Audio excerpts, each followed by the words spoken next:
Another special edition of News One Now, a conversation with the front man of one of the most prolific bands in modern music history, Frankie Beverly. We'll chat about his musical roots, the evolution of Maze, the unique relationship Maze has with a loyal African-American fan base, and the foundation for their illustrious music career. For 40 years, Frankie Beverly has been the voice behind the band's amazing, unfiltered soul and funk. And with mega hits like Happy Feelings, Golden Time of Day, and Before I Let Go, their infectious rhythms have stood the test of time more than most musicians will see in a lifetime. aMAZE has never won a Grammy Award, American Music Award, a Soul Train Award, or experienced mainstream success, but the band has endeared themselves to a devoted African-American fan base. And no barbecue, no family reunion or wedding is complete without their music at the family get-together. Armed with his arsenal of music anthems and broad spectrum of musical influences, Frankie Beverly is the creative spark of this phenomenon. He's simply, along with Maze, amazing.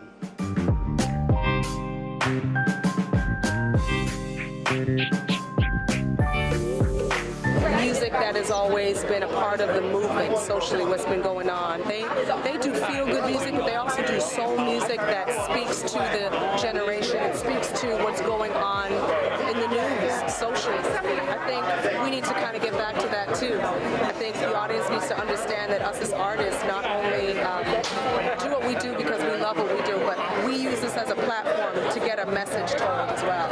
And I think Frankie Beverly and Maze do that. Frankie Beverly and Maze are road warriors. They're always out there gigging. I mean, you can't pick up a newspaper or anything out without seeing Frankie Beverly and Maze, Frankie Beverly and Maze everywhere in the world ever since they've been going. You know, they're the kind of group that back in the day R&B groups wanted to be like. The fact that he hasn't made an album in like 52 years and it still resonates with us is it just shows you it's real music, real instruments, and it comes from his soul. If you ever seen him perform, it's from his soul, it's his gut. Like, I've seen him at least 15 times, and he's probably performed over 800,000 times. And every time I've seen him, he acts like the song, like probably the first day he ever wrote or performed the song. It's so real. I mean, I remember growing up and, you know, parents playing it in the house, and also just going to so many jazz, like Sinbad's jazz festivals. I used to go to that, and Sinbad would have them there, and it just brings back great memories of good R&B, you know what I mean? Favorite Frankie Beverly and Maze song of all time is Golden Time of the Day. And it's because I'm a sunrise person, but I also love the sunset. So that song just puts me into a whole nother space and like really kind of gets me into a vacation or a chill out mode no matter where I'm at. Frankie Beverly, what's happening? Hey man, you know, hanging in there. Y'all good? Hanging in there. Y'all been at this thing a long time. Yeah. And what's interesting is, and I'll never forget, you were performing in Dallas, and Gap Band came up before you guys came on, and you came out there and you said, hey, we're working on this new album, and the whole audience cracked up laughing. They just cracked up laughing like, man, whatever. You know what? Sing what we know. Yeah, you know, that is true. And it's a deeper relationship between Maze and their people. I can't put my finger on it, but I recognize it and I see it. So that's why they don't care. Yes, they want something new, but it's not the old record business kind of thing. Hey, you better put something out soon, otherwise people will forget you and blah. But that never happened with us. So, and it's turned into what you see now. It amazes me to this day, man. The reason why I like Joy and Pain is because that's what their music is. Their music is about happiness. Their music is about sadness. It's about reflection. It makes you feel good. It evokes emotions. And, you know, it's not bad backyard barbecue music. Yeah, we love Frankie Beverly and Maze. One of the reasons we love art as a collective, as humanity, is because we recognize the highs and lows, and we see ourselves in it, and Frankie Beverly and Maze is not just musical and lyrical. Before I Let Go, I feel like, I mean, that's just like family reunion. That just brings back all the nostalgic moments in my head, you know? It's just like, that's the song that everyone knows. That's the cape. So Before I Let Go, I think, so yeah. You can't pick one. Everything about them is fabulous. what would you say it is that what makes your music so unique that touches people in a different way? Love. It's gotta be love. It's bigger stuff going on than, this is not just us or me or something. There's some other things going on in the background. We have a helper that does this for us. I believe that. I'm a believer. I believe in Jesus. And it's about that, to me. It's about love. That's the difference between Maze and Maze's people. I look out on this, man, and I see people getting along. It's just inspiring. And multi-generational. Just everything. You got grandmama and grandfather and their children and their kids. It's just amazing, you know, and it's just enthuses me. I'm from I'm the ex-flower child. So this is like unbelievable to me. I don't know if there's another act that's ever this kind of thing has happened. No. I'm being, look, I've told people, I've said this. In fact, I remember when I was on CNN, I said it too. I said, white folks got the Grateful Dead, they got Fish, and there's Maze.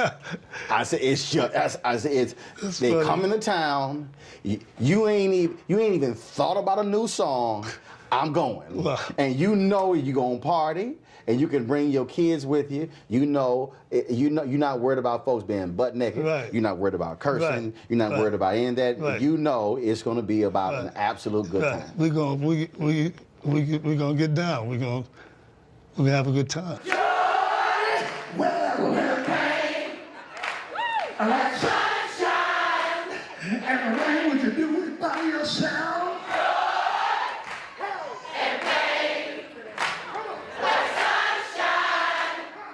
So when you're singing and the whole joint is singing the lyrics, and you can just stand there and just you can literally walk off stage, go get some water, go get something to eat. You can actually take a nap. Because all the band got to do is just switch the song. They gonna start singing whatever the band. You're right. I mean, you're actually right. I mean, there's times when I'm hoarse and stuff, and that just saves me. The people just, you know, y'all sing. Okay, we got it. Sing it with all your might.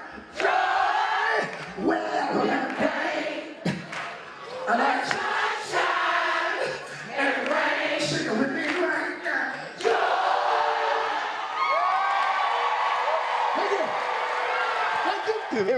Y'all paid to come here and sing. It is. It's just unbelievable, man. It is, and it makes us work hard, and make us do everything we can to maintain this thing that we have. I love Happy Feelings, though, because it makes me happy. And I think, like Melinda said, it's their feel-good music. It feels good. It makes you happy. And that's what I want in my life. And I think that's why they have such longevity. It's like they've been around forever. They don't get old or anything. Happy Feelings. Happy feelings everywhere. It's one of those songs that makes you feel happy. When that thing comes on, it just automatically puts you in that mood, a good mood. And that's one of my favorite Frankie Beverly and Maze songs. Coming up, my conversation continues with Frankie Beverly. We'll chat about his musical roots and his early career years as a doo-wop singer in his hometown of Philadelphia. Folks, don't touch that dial. Simply amazing. A conversation with Frankie Beverly continues right here on TV One. I got so much in the Frankie line growing up. I used to sing on the corners. They used to pitch me quarters and to sing. I sang every song, and they used to call me Little Frankie.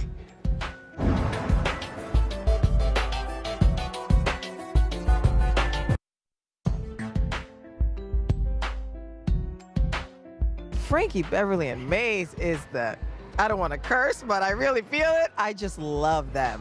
I saw them in Vegas not that long ago, and I sang every song, and I'm like, am I dating myself? I don't care. I'm singing every song. I had the great time. What makes them special is the fact that they've been able to have a career that lasts, you know, my lifetime. I mean, not too many people get to make music that is going to transcend generations, and their music continues to transcend, so it's great. my favorite Frankie Beverly and Maze song, Before I Let Go. Been in 5 weddings in the last 3 years, and that's the perfect reception song. Everyone's on the dance floor, your grandmother, your aunt, your uncles, you know, the kids. It's the perfect reception, family reunion song. It just sums it all up. You said you are a former flower child. Yes. And people think in terms of Maze being a West Coast, but y'all didn't start off West Coast. Not at all. Where did this whole thing begin? Philadelphia, Pennsylvania. That is not West Coast. Trust me, it is not West Coast. It's a great city. Glad I was born and raised there. Kind of prepares you for what life is. Some of the greatest music ever. Down and dirty people, straight up. It's a good place to be raised because it really teaches you what you're gonna have to go through in life. And the same thing in everything you do. In music, same thing. I used to sing in the church till about the time Frankie Lyman came. It just turned my whole life around. How so? He got me. My name is Howard. My name is not Frankie. My mother named me that ugly-ass name, Howard. Howard Beverly? Howard. I got so much into Frankie Lyman growing up. I used to sing on the corners. They used to pitch me quarters and to sing. I sang every song, and they used to call me Little Frankie. So and that's how you became here I am. Frankie Beverly. I mean, this cat had me tooth and nails, man. He just turned my whole life around. That's who Frankie Beverly is, where I came from. Yeah, Philadelphia. Tried used to be around the town. Grew up with Teddy and Harold Melvin and all those, Cat Patty, all of us, you know. We had a little different kind of little thing, and went from, we used to call the Butlers. Had that group for a while. Made some 45s around, you know. Pretty good records, but it's just nothing. After we got going through, as I say, come through them 60s, I got out of the singing group thing, and I decided, and as a matter of fact, the group broke up. The Beatles broke us up. Some of the guys wanted to say, the Beatles made some of the guys in the group, the singing group, think that we should all grab an instrument and do it. Just like I said, you guys crazy, you know. So it really broke the group up. I was sitting around, I was living with a pimp, as a matter of fact. You were living with a pimp in Philadelphia? I had to, you know, my father, you know. He like, this singing stuff ain't it? I quit a job, boy. I quit a job that he got me. Oh, yeah. And because we rehearsed late that night before I could get up and... Oh, yeah. Man, he found out about that when he got home, man. He came in. I said, but Dad, I want to sing. Go upstairs, pack your bags, get your behind. I'm telling you, my mother was, look, you ain't gonna put that boy out there. Go upstairs, I'm telling you, man, and put me out, man. When Daddy said, we already gave his name up, so I ain't putting our son out. They put me out, man. I don't care. I'm proud. But this man, if it wasn't for him, I learned what he meant. I learned what he meant. You know, they coming up in the time, you better have a job, man. And that's all he mean. You better have, you know, I know you can sing, but, you know, and I had to learn that. And I learned it. Me and my father got tight as you could be. I took him to Europe with me. We, you know, you live and you learn, man. I mean, I like a lot of their songs. I think it's impactful because it speaks to so many generations. I mean, they can work the same album on tour for the next 20 years. And it's great melodies, it's real music, it's kind of where it all started. You know, Frankie Beverly, the white hat, the white slacks, you know, you can't go wrong with that. I grew up on that. That's how I got here, probably. I've been to several Frankie Beverly concerts, and, you know, at that point, when everyone starts singing, it becomes Frankie Beverly karaoke. I just think that his songs are just fun. they're fun and they're vibrant and you just want to have a good time. I think he represents that. Does it ever cross your mind what you would be doing if you didn't sing? Very little. It crosses my mind. The reason I ask that question because there are a lot of people who had a dream of singing, but they gave up. They quit. They gave in. They didn't persevere. And they may be watching this. They may have passed on, and they are 68, 70, and they have regrets. I can't imagine that because that's what made me say. That's what made me say, man. And I'll say to anybody, don't you dare, man. Like more than most people, like you say, don't pursue the gift that was given up. No matter the field. The gift, whatever. All of us have a thing. All of us. And some of us know it too, and yeah, it's hard. Yeah, it's hard. We talk about instruments, we're talking about music, we're talking about doing you. But who do you like to listen to?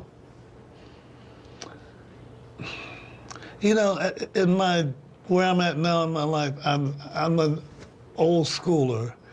I like jazz more than ever in my life. I play a lot. I love Miles Davis. I love his temperament, his whole thing. But I will also go on like international stations and hear what other people do too. I'm not a hit maker type thing. I'm not so much into that. I like all sorts of music. Yeah. I don't have, if I have to go with people that I really love, and I would have to be old school. I like the older singing, the older Sarah Vaughan and stuff like that. Like I said, Charlie Parker I love too.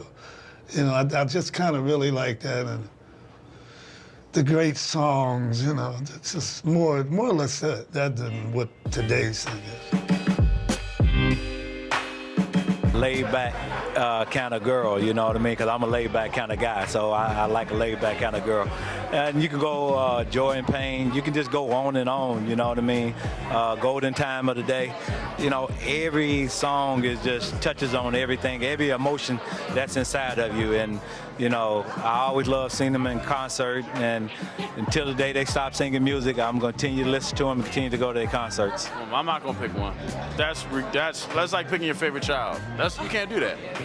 Who's your favorite child? Come on. You can't pick one. You can't pick one. It's an impossible question. You can't. No way. My favorite song, I don't know. It's a lot of them. That's kind of hard. After the morning after. Know that one?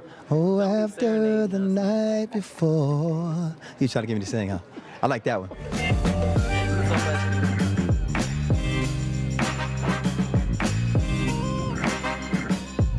Next, the conversation heats up when Frankie Beverly breaks down being broke. So broke, in fact, that he had to live with a pimp. Yeah, you heard me right. Wait until you hear this story. Plus, the soulful singer Marvin Gaye helped him get his financial footing and bring Frankie Beverly and Maze to life. Folks, you're watching Simply Amazing, a conversation with Frankie Beverly right here on TV One. He originally wanted to produce a record on us. And so years went by, and the man was taking care of us. He bought us new equipment, paid about a year back rent, because we didn't have much, man. We all lived together.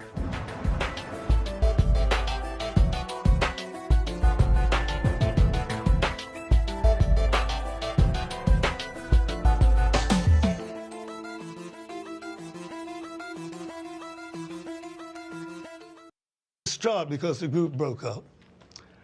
So I didn't know what to do. He was he was a drummer, old drummer. It was this was an older guy. Right. Cared about me, really good, good guy.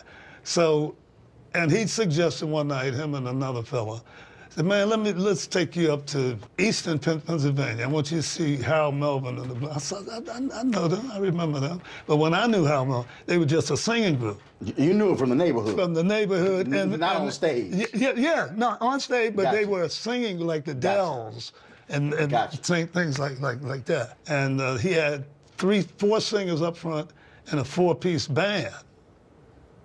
So after I left there, it gave me this inspiration to do what you basically see now, a band behind us singers.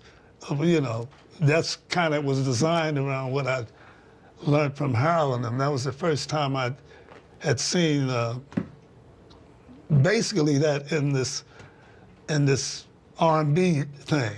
Harold and them had this set up too, and it inspired me to depths, man. Because I was like, the group broke up, I was, man, being whatever. And them cats, man, get up off your behind, man, get this thing together. And I put together 3 up front and 3 in the back. And you were called? I still called it the Butlers, though. Okay. Because it was my name. Right. So we went on, worked clubs. That's that act that went up down the East Coast, and it made me stay true to that. Yes, as it went along, it got better. We decided to do this, we decided to do that. And now suddenly we changed the name to Raw Soul. To Raw Soul. Raw Soul. And then you have an encounter with the sister of... Yes, Marvin Gaye. We were playing it in San Francisco, went from Philadelphia to San Francisco, chasing a little dream, went out there, starved almost to death, But we still working in clubs. She came in and saw us, really loved us, told us Marvin was interested in a band backing him up that could open up a few songs in the front of him. So I told him, well, I'm not interested in backing him up, but I'd sure like to get this opened in the thing in front of him. Right. So, and out of left field, one day we're playing, and he's sitting in the audience in the club too. Really little club. And just loved us, man, just a sweet man. The Raw Soul thing, he said, man, that's the ugliest ass name I've heard in my life, man. Change that ugly name. You're not gonna make it with that. So Marvin Gaye says, y'all gotta get rid of this name. Right. Now, well, y'all saying, look, we know you Marvin Gaye, but man, we like our name. Or did y'all say? Yeah, a little bit, but we were willing to change it. Some clique said, this is Marvin Gaye. Yeah, we were willing to change the name, so. So how did you come to Maze? Tossing names around, it must have taken months. Is it Frankie Beverly and Maze, or is it Maze featuring Frankie Beverly? What is it? It was originally Maze featuring Frankie Beverly. But because of what we are, we're a unit. People know we're a unit. People can say Frankie Beverly, they still mean Maze. They say Maze, they still, but it's worked out. I asked the question about the name because whenever I look at a lot of the unsungs on TV One, man, so many groups broke up because of ego. Right. Well, we didn't like so-and-so getting out front, getting all the shine and the publicity. And I'm sitting there going, man, look, if y'all getting paid. Yeah, me too.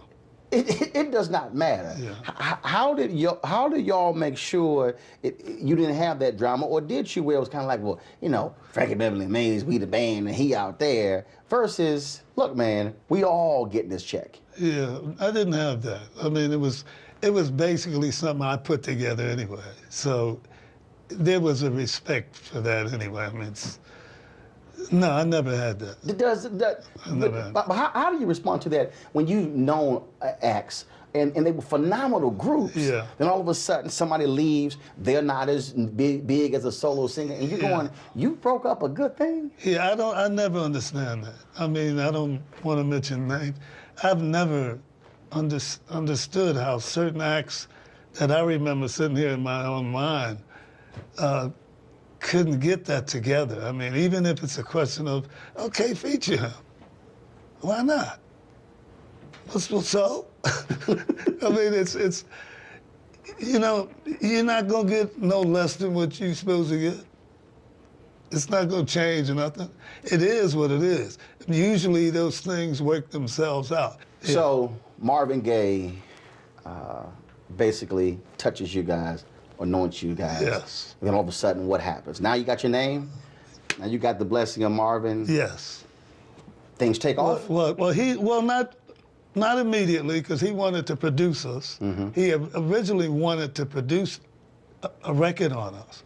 And so years went by, and the man was taking care of us. He bought us new equipment, paid about a year back rent, because we didn't have much, man. We all lived together, and How many? About 8 of us. 8 of y'all living in one place? Yeah. Marvin decided, sat me down one day, Frank, hold on, man. You know I love you. Boo, boo, boo. Of course, man. Boo, boo.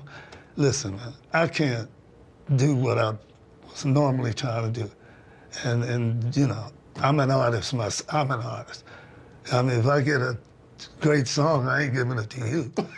He's short. You know, and I understand that. Trust me, I'm the same way. I'm the same way. But he was honest with me, man. He said, man, I'll whatever you need, I'll help you. But man, you know, try to do your thing. You know, send demos, or you know. So he was very, very honest with me. He was honest, yeah. But surely you were sitting there thinking, okay, I appreciate the honesty, but okay, what we gonna do now? No, because we had kind of made a name for ourselves in the clubs. Again, you know, we had, you know, this thing that we've done all our lives still helped us maintain ourselves. So we were okay. I know he was a good man, and so no, I didn't even trip like that. We sent demos around, and wasn't even, maybe over a year. That's long to have a demo floating around. But Larkin calls me one day. Hey man, you Frankie Beverly? Yeah. I gotta have this, man. This is the blip blip blip and all this, man. You know, my then manager was with me, and I handed the phone to him because I had heard this message before. You know, I handed the phone to him, man. And he's talking, yeah, blah blah blah blah, and I'm looking up at him. He said, yeah, and I said, is he serious? And he said. The first album, Larkin, he was real. He really was. When he met me, he was, man, yeah, this is the blah, blah, blah. He's always just like, wow, I hope I come through for this guy, you know. But no, he signed us. I had never produced an album, and I want to produce the album. Man, you can produce whatever you want to do, you know. And I kind of want to keep my publish, you know. You can have all your everything, man. Okay. Everything. And that's God right there. Didn't I say that? Because that is not a music business story. Hey, man, hey. This is for real. First hit record? First hit record was Walla Malone. Wasn't big, but the first album overtook any single that we put out there. That's why Happy Feelings was never a single. They left Happy Feelings on the album because that was like killing. Have you ever wondered what the logo for Maze means? Well, you'll find out after the break when Frankie Beverly fills us in on the significance of the 7-fingered hand. He also takes me on his trip to stardom and shares why he thinks folks in the South have shown Maze so much love over the years, and why the band is America's best kept secret, although black folks, we know what the secret sauce is. You're watching Simply aMAZEing, a conversation with Frankie Beverly on TV One.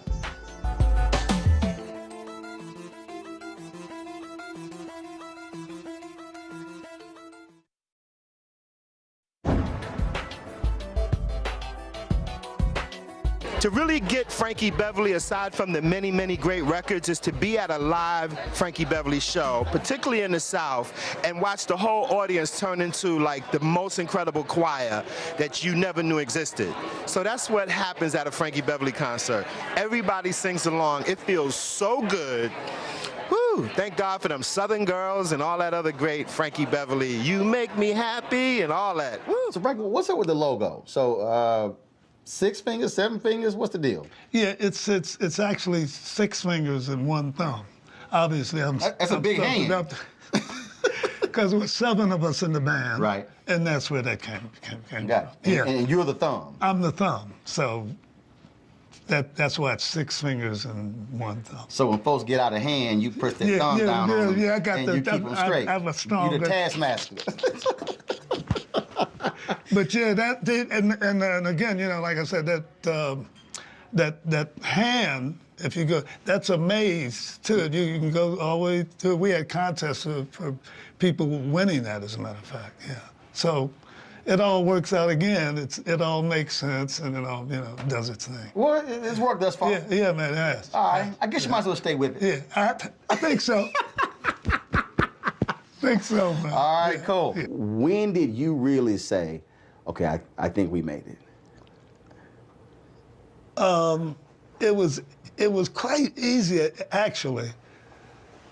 After about 3 months, maybe 2 months or something, I went down to the office down in the Capitol building, and I met with Mark, and you know, we were just talking, hey man, you ready to do a promotion tour, we get ready to put something, blah, blah, blah, blah. And he asked me, he said, how many records do you think you sold so far?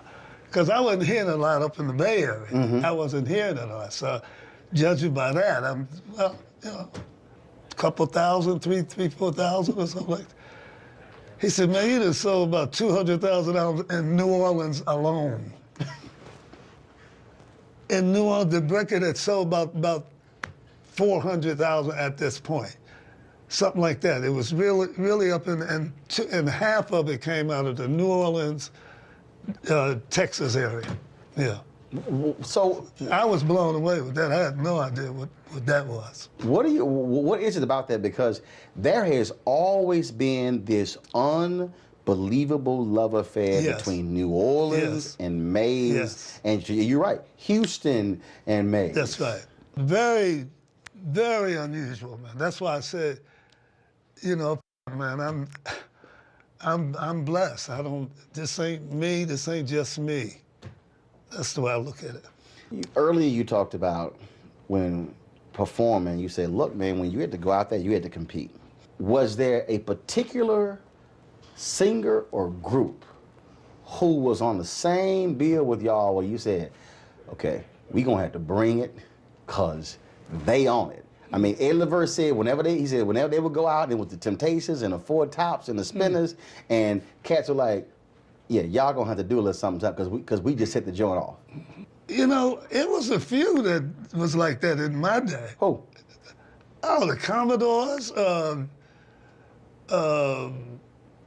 War, oh my goodness, you know, the Fire, back in those hippie days, Slide, you better bring it, you better not be messing around. They embarrass you, you know, so, but again, all of that stuff winds up helping you and making you just like that. To this day, I don't care who's on in front of me or what they did. I've heard so many different stories how a lot of artists today, they don't want that kind of competition on the bill with them. Yeah, that's ridiculous to me. That's ridiculous. You're not gonna go nowhere then. You're not gonna, that's absurd to me. You gotta, that's what's gonna make you what you are, depending on you. This ball's in your court. You know, depending on you, you become a person. Eddie Levert, for instance, right now, Eddie Levert don't care who go in front or back it up. He don't care, man. And I know exactly what he meant. I don't care. I sometimes, if the show is too big, got 2 minutes, I don't even want to hear what's going on. I don't see it at the show anyway when I'm in the dressing room. Right. But sometimes I can hear the show. And sometimes I just don't care. I don't want to even care. I don't want to have nothing to compare it with. We just go out there and do what we gonna do. But I believe that most of us have this same gift, a gift that they can do that would change their whole lives if they hung in there. I believe that to my heart. Is there any one song that y'all have done that has meant more to you personally? One, no, but there are some that stand out to me. Such as? We Are One stands out to me. For just the title tells you why. Right. I believe that to my heart. We're all the same. Stop the whatever. Coming up, Frankie Beverly tells me what sultry songstress he would love to share the stage with, and also chats about his unique connection to soul diva Anita Baker. Plus, he'll tell you why she's really upset with him. More of Simply Amazing, a conversation with Frankie Beverly right here on TV One.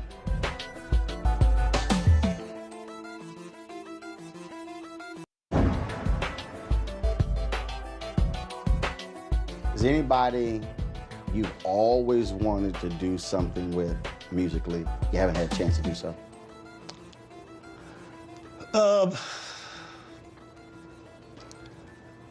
Sade. Ooh. And I tell you why I said that, because I've always liked her music and stuff too, but I never met her. Never met her, and I heard her one day doing an interview and talking about, they asked, well, who's your favorite? Oh, Frankie Beverly, blah, blah, blah, blah. I would love to tour, blah, blah. Oh, like, and we tried to put that together, but it was so hard. You know, she's, you know, she's a free spirit. I manage my thing. Nobody, we don't have managers and stuff. So if I can decide, hey man, yeah, I'll take that break to get a chance to do boom, boom, boom, boom, boom. I can do that. She can't probably do that. They're gonna inflate stuff where it's impossible to put it together. Right. And she can't say nothing about it. But I believe that would have been a great, great tour, man. Oh, we might have to hook that up. I think that's just, wow. And I've never met her, but I heard her speak beautifully about us, and that made me at least try to put this together. And it got off to a pretty good start, but then, then I could see what was going on. Tell me about a song you've done that has a connection to Anita Baker. The Morning After. I wrote that song for her. Mm-hmm. We had talked, and she was talking about, why don't you write me? And I, because that's like a woman's, she's the one that's concerned. When you do stuff like that happens, I thought from a woman's point of view, I thought that's what would be great for her. And when I got it together, I thought of what Marvin told me. See, you're like, I ain't giving her this song. I thought Marvin said the same. He said, man, if I get a great song, man, I ain't giving it to you. And I did the same thing, man. And it really bothered our relationship for a while. She didn't appreciate that at all. But I swear, man, that's what happened. Wow, man. Have y'all made up since? Yeah, yeah. Not like it used to be, but we have. But that's I did the same thing Marvin said. I sure did. Yeah. And she would have killed it too, But you killed it. Yeah, it was still nicely done, Are there any songs you've done for other artists that the public may not realize you did it? You wrote it? No, that's another thing. You just kept all of them. Just like Marv. That's why I related to what he was telling me. I thought even at that young time when he was talking that, wow, that sounds like me. I don't want to be. I don't want a label telling me, well, man, you better put something out there before wait a minute. So and put something out there that people don't like, and you ain't ready to put something out there. That's what you're telling me to do, So I wanted to be always in that sort of a position with the music, the kind of music you want to do. That's very, very important, man. People want to mess around in that have no business in that. And artists, you do what you do. Do what you do. Nobody else does that but you. develop your thing, it's over. It's over then.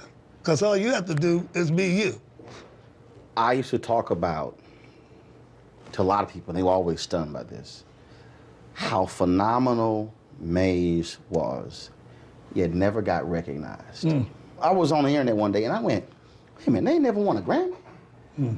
Soul Train Award? American Music Award? I went a Blockbuster Award? I went through, and it was stunning to me, again, this reaction, this love from the audience. And then y'all get honored by the Trumpet Awards. Was that one of the first? That was the first. That was the first major award. That was the first. Because I think it was three of you. Yeah, me, Bug, and Rome. Yeah. And the original guys. Yeah. Y'all were very emotional that day. Yeah, it was. I think the audience made me more, emotional, because obviously at this point, that's not a big deal to us anymore. Yeah, it was like, it's a nice gesture and all that stuff, but when you wait this long, you've gotten over that. So I was more, it's nice of these people to do this. Our fans love it probably more than what we do. And then you guys got honored by BET Honors, finally. That's right. And again, what I found to be amazing was this whole new generation of folks who were partying like. Wow, man. So y'all had stuff coming out they weren't even here. They weren't even, a lot of them were not even thoughts. But again, it was this multi-generational love and appreciation. Yeah, this, and it never ceases. It's like night after night. Because during the show, I was saying, how many of y'all seeing us for the very first time? Some places it's a quarter of the place, or, that's a lot. And I'm like, wow, that's young people, man. I mean, I see them all up front now. I'm like, but how do they know happy feelings? Well, because one, I don't care who you are right now. Trust me, Frankie, this is no lie. I've said this to many a DJ where I've been at a party where it was boring, it was whack. I said, look here, I need y'all to put on Before I Let Go. And I said, I'm telling you, this party about to get started. And once they hear that intro, boom, the party goes crazy. Yeah, man. That's what I talk about. Man. What can you do with that? There's no way I can complain about any way this thing is going. We have done astronomical. Next, Frankie Beverly opens up about battling vocal stress and how wearing all white linen outfits and his signature baseball caps on stage became his signature look. You're watching Simply aMAZEing, a conversation with Frankie Beverly right here on TV One.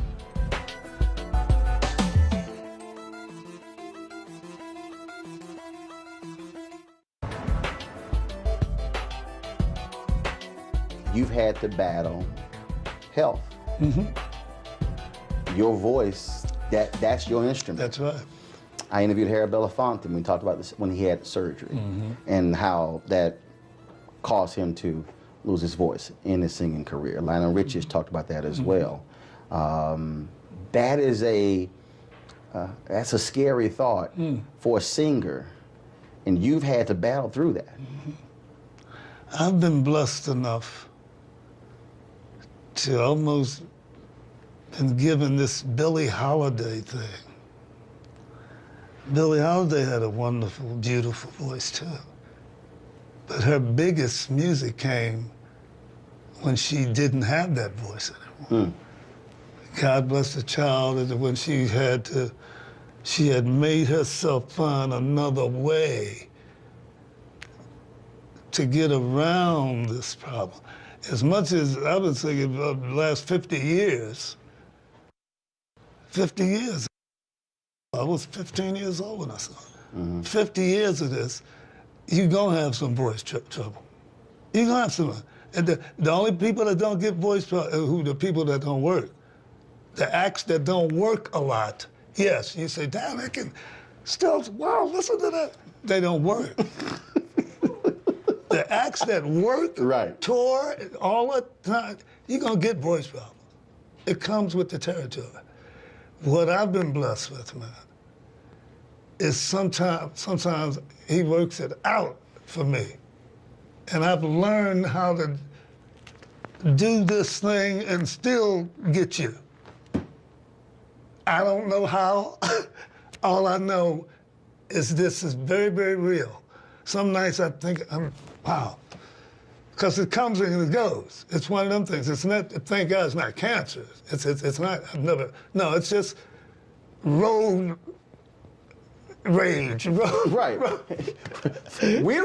Yeah, it's just. Wear and tear. You know, that's what it is. It's a trade, it's on a tire. It is, man. So, and sometimes it's better than what I think it's going to be. So I've learned man, just get on out there, man.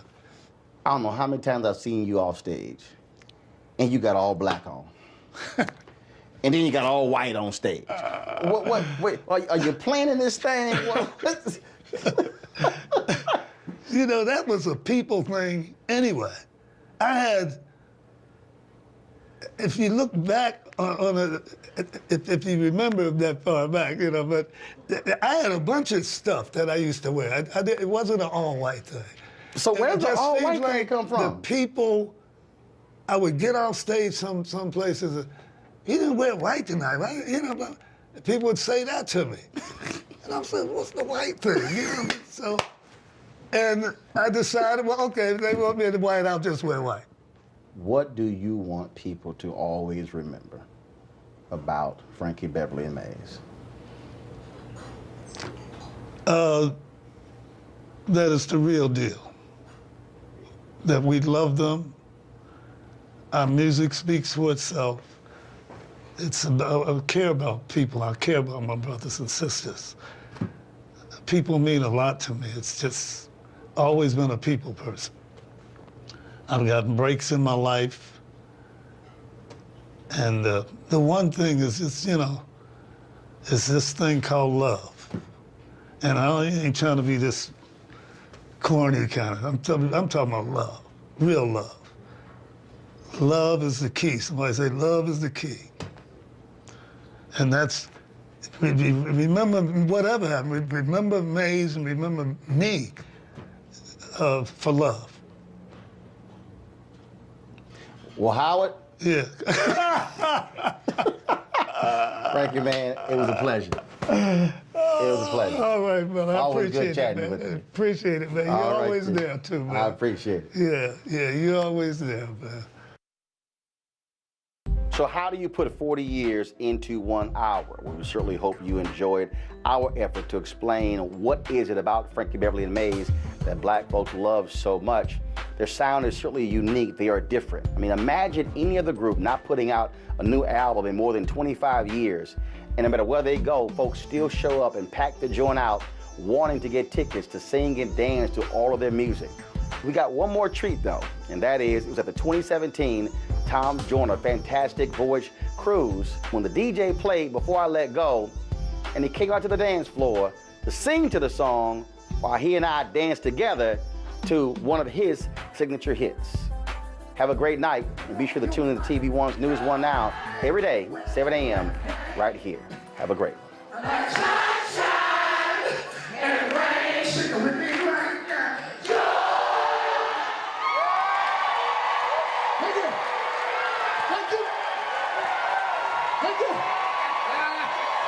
Thank you so much.